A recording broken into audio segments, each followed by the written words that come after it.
Dog solution YouTube চ্যানেলের আরও একটা নতুন ভিডিওতে আপনাদের সকলকে স্বাগত। যারা ছোট ব্যবসায়ী রয়েছেন অথবা নিজের ব্যবসাকে একটু বাড়াবার জন্য সরকারি লোন অথবা সাবসিডাইজ যে লোনগুলো হয় সেগুলো খুঁজছেন, আজকের ভিডিওটা তাদের জন্য। অনেকেই বলছেন যে উদ্যম ক্রেডিট কার্ডে নাকি 10 লক্ষ টাকা লোন পাওয়া যাবে, আর তার মধ্যে 5 লাখ টাকা শোধ করলেই হবে, বাকি 5 লাখ টাকা সরকার মাফ করে দেবে।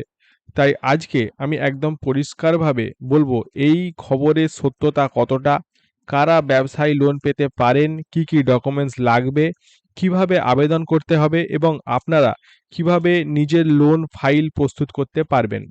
প্রথমেই গুরুত্বপূর্ণ একটা কথা বলি, এখনো পর্যন্ত এমন কোনো চূড়ান্ত সরকারি নিয়ম প্রকাশিত হয়নি যেখানে বলা হয়েছে যে 10 লাখ টাকার ব্যবসার লোন নিলে মাত্র 5 লাখ টাকা শোধ করলেই বাকি 5 লাখ টাকা সম্পূর্ণরূপে মাফ হয়ে যাবে।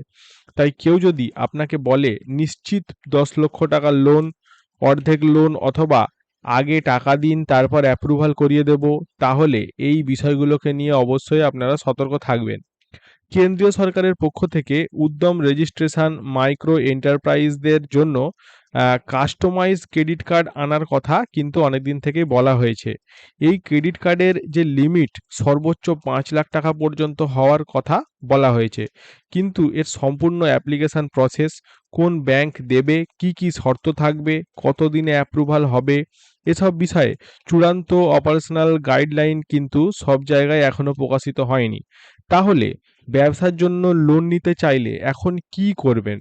প্রথম কাজ হলো উদ্যম রেজিস্ট্রেশন করা। উদ্যম রেজিস্ট্রেশন হলো এমএসএমই বা ক্ষুদ্র ব্যবসার সরকারি রেজিস্ট্রেশন। দোকান, tailoring, beauty parlour, mobile repair, computer centre, food business, manufacturing unit, online business, service business, অনেক ধরনের ছোট ছোট ব্যবসার জন্য এটি দরকার হতে পারে। দ্বিতীয় কাজ হলো একটি ভালো প্রজেক্ট রিপোর্ট, যেটা আপনাকে তৈরি করে রাখতে হবে। প্রজেক্ট রিপোর্টে থাকবে আপনি কি ব্যবসা করবেন, কোথায় করবেন, কত টাকা লাগবে, কি কি জিনিস কিনবেন, মাসে কত বিক্রি হতে পারে বলে আপনার ধারণা, কত লাভ হতে পারে আপনার এই বিক্রি করে, এবং লোনের ইএমআই কিভাবে দেবেন। ব্যাংকে সেই সমস্ত জিনিসগুলো আপনাকে বুঝিয়ে বলতে হবে ব্যবসাটি বাস্তবসম্মত কিনা এবং আপনি এই লোনটা ফেরত দিতে পারবেন কিনা। তাহলে একটা লোন পেতে গেলে আপনার যে প্রজেক্ট রিপোর্ট সেটা কিন্তু অত্যন্ত গুরুত্বপূর্ণ ভূমিকা পালন করে আপনাকে এই লোনটা পেতে। সঠিক প্রজেক্ট রিপোর্ট থাকলে আপনার লোন পাস হতে কিন্তু সমস্যা হয় না।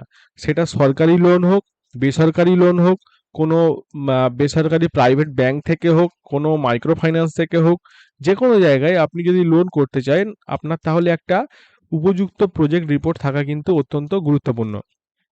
তৃতীয় কাজ হলো প্রয়োজনীয় ডকুমেন্টস প্রস্তুত রাখা। সাধারণত আপনার Aadhaar card, PAN card, voter card এবং অন্যান্য যে সমস্ত পাসপোর্ট থেকে শুরু করে ব্যাংক পাসবুক, তারপরে আপনার উদ্যম রেজিস্ট্রেশন সার্টিফিকেট, বিজনেস প্ল্যানের কাগজ, রেন্ট এগ্রিমেন্ট, ল্যান্ডলর্ড যদি হয়ে থাকে কোনো, মানে আপনার যদি কোনো ভাড়ার জায়গা থাকে বা রেন্টেড জায়গা থাকে তাহলে সেই ল্যান্ডলর্ডের এনওসি, মেশিনারি বা প্রোডাক্টের কোটেশন এবং ব্যবসার বিভিন্ন রকম জিনিসপত্র, ট্রেড লাইসেন্স, জিএসটি, এফএসএসআই, এই লাইসেন্সগুলো কিন্তু আপনার থাকার প্রয়োজন রয়েছে। দিনের দিন সরকারি নিয়ম শৃঙ্খলা কিন্তু কঠোর থেকে কঠিনতর হতে থাকবে। তাই আপনারা যারা এখনো ছোটোখাটো ব্যবসা করছেন এবং কোনো রকম লাইসেন্স রেজিস্ট্রেশন আপনাদের এখনো তৈরি হয়নি, তাদেরকে কিন্তু এই বিষয়টা অবশ্যই গুরুত্ব দিতে হবে এবং ধীরে ধীরে আপনাদের ডকুমেন্টেশনগুলো কিন্তু আপনাদের করিয়ে রাখতে হবে। যাদের আগে থেকেই ব্যবসা চলছে তাদের জন্য আরও কিছু ডকুমেন্টস গুরুত্বপূর্ণ হতে পারে, যেমন গত কয়েক মাসের ব্যাংকের statement, GST return, income tax return, সেলসের রেকর্ড, তারপর আপনার এক্সিস্টিং কোনো লোন থাকলে বা বর্তমানে যদি কোনো বিজনেস লোন অলরেডি চলতে থাকে তো সেই সমস্ত জিনিসের ডকুমেন্টসও আপনাকে ঠিকঠাক রাখতে হবে। এখন তাহলে প্রশ্ন হলো, কোন কোন লোন অপশান দেখে আপনাদেরকে মানে দেখা যেতে পারে। একটি অপশান হলো পিএমইজিপি স্কিম। নতুন ব্যবসা শুরু করার ক্ষেত্রে এই স্কিম হলো ব্যাংক লোনের সঙ্গে সরকারি সাবসিডি পাওয়ার সুযোগ এখানে থাকে। তবে সাবসিডির পরিমাণ সবার জন্য কিন্তু এক নয়। আপনার ক্যাটাগরি, ব্যবসার জায়গা, গ্রামে নাকি শহরে এবং প্রজেক্টের নেচারের উপর সাবসিডি নির্ভর করে। অনেকে মনে রাখবেন এখানে যে সাবসিডি মানে পুরো লোন কিন্তু মাপ নয়। আপনি যদি 10 লাখ লোন নেন তার মধ্যে হয়তো আপনার 3 লাখ 3.5 লাখ টাকা সরকার সেটা মাপ করতে পারে। এটাকেই সাবসিডি লোন বলা হচ্ছে। ঠিক আছে। আরেকটি অপশন হলো ব্যাংকের যে বিজনেস লোন বা জেনারেল ক্রেডিট কার্ড ফেসিলিটি। কিছু ব্যাংক নন ফার্ম বিজনেস এর জন্য ওয়ার্কিং ক্যাপিটাল বা বিজনেস রিকোয়ারমেন্ট অনুযায়ী লোন দেয়। কিন্তু লোন পাওয়ার জন্য আপনার business plan, bank record, repayment capacity এবং ডকুমেন্ট খুব গুরুত্বপূর্ণ। এখন অনেকেই জানতে চান কত দিনে লোন পাওয়া যায়। এখন একটা জিনিস হচ্ছে এই লোন পাওয়ার কিন্তু নির্দিষ্ট ফিক্সড কোনো টাইম নেই যে এই সময়ের মধ্যেই আপনি পেয়ে যাবেন। কিন্তু আপনার যদি সব ডকুমেন্টস ঠিক থাকে, ব্যাংকের ভেরিফিকেশন, প্রজেক্টের যে অ্যাপ্রিজাল এবং স্যাংশনের জন্য কয়েক সপ্তাহ সময় লাগতে পারে। আর পিএমইজিপি যেটা আপনার কেন্দ্রীয় সরকারের প্রধানমন্ত্রীর তরফ থেকে যে লোনের স্কিম রয়েছে, এর মতো সাবসিডিযুক্ত লিঙ্কেড স্কিম এর জন্য আরেকটু বেশি সময় লাগে। তাই আবেদন করার আগে ফাইলগুলো ঠিকঠাক তৈরি করে রাখা খুবই জরুরি।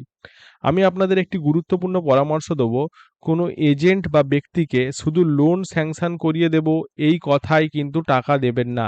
আগে স্কিমের অফিসিয়াল ইনফরমেশন দেখুন, নিজের ডকুমেন্ট যাচাই করুন, অ্যাপ্লিকেশনের রিসিপ্ট অবশ্যই কিন্তু নিতে হবে।